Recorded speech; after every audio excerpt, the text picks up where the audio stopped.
If you traveled back in time to 9th century England, you wouldn't find a familiar accent.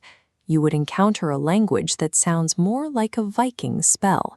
Listen to the opening of Beowulf. Whet, we gar dana in ger dogum. This dense medieval script is the direct ancestor of the words you use every day. Yet if you dropped into a village from this era, you'd be unable to ask for water or even identify the names of the locals. The Old English era spanned from roughly 410 to 1066 CE. It was a rugged period defined by tribal loyalty and the constant struggle for territory. Our own history remains locked behind this phonetic system, a wall of sound, that requires a complete translation before any familiar roots begin to emerge. To speak like an Anglo Saxon, you have to follow one primary rule: pronounce every single letter.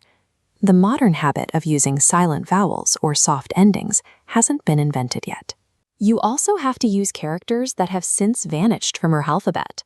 This letter is called the ash. It makes a short, sharp ah sound, like the ah in cat.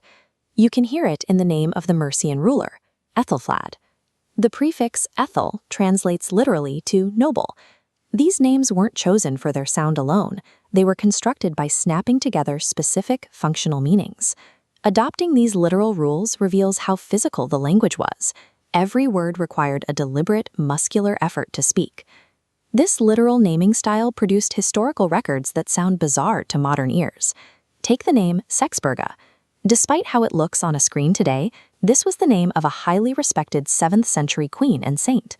Historical records also confirm the name Girth, a moniker that appears in authentic Anglo-Saxon chronicles. Even stuff, a word that sounds like modern slang, served as a legitimate identifier for a real person in the 9th century. The Anglo-Saxons used words as tools, prioritizing direct, literal identifiers over the abstract or artistic qualities we look for in names today. The aggressive tone of the language grew out of constant upheaval. After the Romans abandoned Britain in 410, Germanic tribes like the Angles and Saxons filled the void, bringing their own dialects with them. Beginning in 793, Viking raids added another layer of Norse influence, further hardening the daily vocabulary into something more percussive. Poets in this era relied on kennings, compound descriptions for simple objects. They didn't just have a word for the sea, they called it the whale road. These poems were designed for oral performance, recited by a scope in a dark, fire-lit mead hall. To be heard over the crackle of wood and the noise of a feast, the words had to be rhythmic and sharp.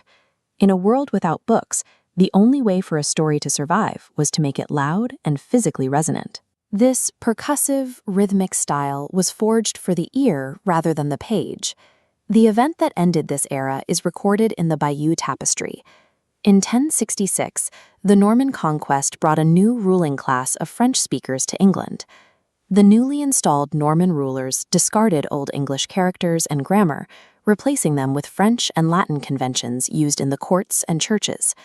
1066 forced the language underground, where it mutated through contact with French for 3 centuries before resurfacing as Middle English. Despite the heavy French influence in our formal vocabulary, our most foundational words remain Anglo-Saxon. The word bed, the animal bear, water, and earth survived that 9th century world. Modern English is essentially a French vocabulary wearing a Viking disguise. Every time we speak, we are keeping those rugged, rhythmic ghosts alive.